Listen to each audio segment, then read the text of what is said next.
Dans cet exercice, on va faire un truc classique d'espace vectoriel. On va montrer la liberté d'une famille de fonctions de R dans R.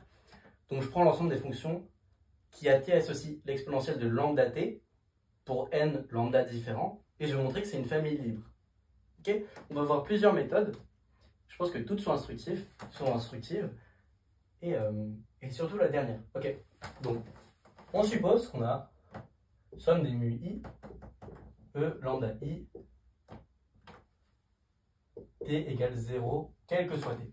En gros, ça revient à dire que c'est exactement la même chose de dire que j'ai une relation de liaison sur mes exponentielles, de dire que pour tout t, on a la relation de liaison sur ça. Okay, donc c'est des fonctions en tant que fonction de R dans R. Donc on a pour tout t dans R, on a ça. Donc la première méthode, ça va être une méthode qui est géométriquement assez claire, c'est que les exponentielles de lambda ne jouent pas dans la même cour en termes de d'asymptotique à l'infini. E lambda i de t sur E lambda n de t, ça tend vers 0 en t infini si i est strictement plus petit que n. Parce que lambda i est strictement plus petit que lambda n. Et donc ça va être E de lambda i moins lambda n t. Ça c'est strictement négatif, donc ça va tendre vers 0. Okay, ça c'est l'idée. Et donc en gros, on pose n égale max i mu i différent de 0. Bon, ça c'est un truc très classique quand tu as des fonctions qui sont à peu près échelonnées selon un ordre. Genre là par exemple c'est l'ordre de l'infini. Lambda n est plus gros à l'infini que tous les autres. Donc on prend l'élément maximal du support qui est non nul. On suppose que la relation de liaison est non nulle par l'absurde. Et on prend l'élément non nul maximal. Ok? Donc ce qu'on a c'est que mu grand N E lambda grand N t c'est égal à moins somme pour i strictement plus petit que grand N de mu i E lambda i t. Ok? Donc ce qu'on va faire maintenant c'est qu'on va diviser par E lambda n t. Donc on a lambda i moins lambda grand N de t qui est égal à ça. On a divisé par ça donc on enlève. Et là c'est absurde parce qu'on a un élément non nul. Et là on a une somme finie d'exponentielles négatives. Donc tout tend vers 0 en plus infini. Ça tend vers 0 en plus infini. Ok? Et donc c'est absurde. Ok? Maintenant je vais donner une autre preuve qui est beaucoup plus éclairante à mon avis. Et que tu peux généraliser dans plein de situations. Donc je ne sais pas si tu te souviens. En sup, tu voulais montrer que l'exponentielle de x c'était plus grand que n'importe quel polynôme. Je ne sais pas si tu t'en souviens. Et ce que tu faisais, c'est que tu disais, bon bah le polynôme quand je le dérive n fois il est nul. L'exponentielle quand je la dérive n fois c'est encore l'exponentielle. C'est un peu la même chose qu'on va faire ici. Pardon, j'ai passé l'énoncé. On va montrer que E lambda i t c'est libre. Donc ce qu'on va faire c'est on va considérer la dérivation. Ok? Donc on considère vect de ça. La dérivation qui a f associé f' stabilise le SEV V. Ok, V c'est ça.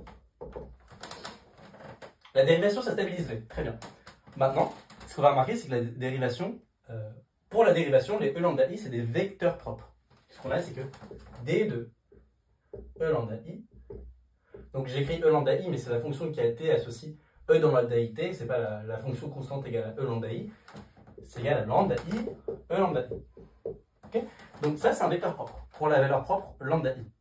Et maintenant on va utiliser un super résultat, c'est que quand j'ai un endomorphisme d'un espace vectoriel, l'ensemble des vecteurs propres, enfin si je prends des vecteurs propres qui sont associés à des valeurs propres différentes, ça me fait une famille libre. Ok? Si j'écris somme, on va l'écrire même pas sous la forme de somme, lambda 1, E lambda 1, plus, pardon, ça c'est ma relation de liaison, donc mu 1 plus E lambda 1 plus mu n E lambda n égale 0. Plus généralement ça marche pour des vecteurs propres, ok? Ce que je vais faire c'est que je vais dire, bon bah j'applique la dérivée une fois à cette relation de liaison, j'ai que lambda 1 plus lambda n, tout ça c'est égal à 0. J'ai dérivé donc j'ai sorti un lambda 1. Plus généralement c'est des vecteurs propres, associés à des valeurs propres lambda 1 jusqu'à lambda n, j'ai associé mon endomorphisme et donc ça a recraché des valeurs propres. Ok? Donc si là je dérive n fois, enfin r fois pour un r positif, j'ai ça. Ok? Par linéarité, pour tout polynôme, j'ai P de lambda I, P de lambda 1, plus P de lambda n, on a ça. Ok. Donc on a montré que c'était vrai pour les monômes, juste en itérant la dérivation r fois, si on veut montrer pour le monôme x puissance r. Et donc par linéarité, on a pour tout polynôme p, on a ça. Maintenant, ce qu'on va faire, c'est qu'on va dire très bien, mais mes vecteurs propres, ils sont non nuls, parce que la définition d'un vecteur propre, c'est qu'il est non nul. Et donc, ce qu'on va faire, c'est qu'on va prendre P interpolateur de Lagrange. Je vais prendre P de lambda I égale 1 si I égale J, pour un J fixé. Donc cette relation, elle devient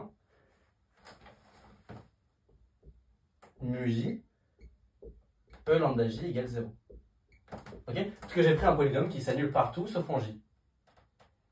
Et donc ce que j'ai, c'est que mu J est égal à 0 parce que mon vecteur propre il est non nul. Enfin, ici, dans ce cas particulier là, c'est parce que l'exponentielle est non nulle. Et donc, si je fais ça pour tous les J, j'ai que ma relation elle est triviale. Ok.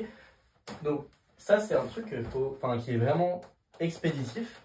La liberté des vecteurs propres pour un endomorphisme quelconque, que je viens de prouver ici, donne directement la liberté d'une famille qui est associée à des valeurs propres différentes pour la dérivation. Okay. Donc c'est un énoncé qui marche aussi très bien pour si tu as un groupe, tu regardes l'ensemble des caractères, donc l'ensemble des morphismes de groupe dans C, tu veux montrer que c'est un C, c'est une famille de fonctions dans C qui est libre, bah, tu fais exactement la même chose parce que ça va être des valeurs propres différentes pour la fonction qui,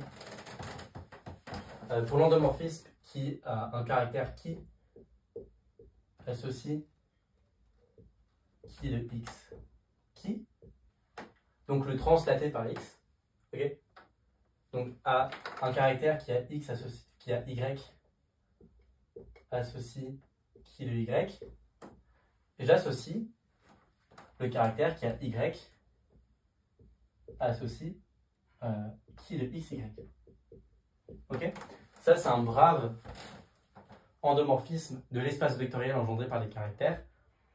Et en fait, ça a c'est des valeurs propres distinctes sur les caractères différents.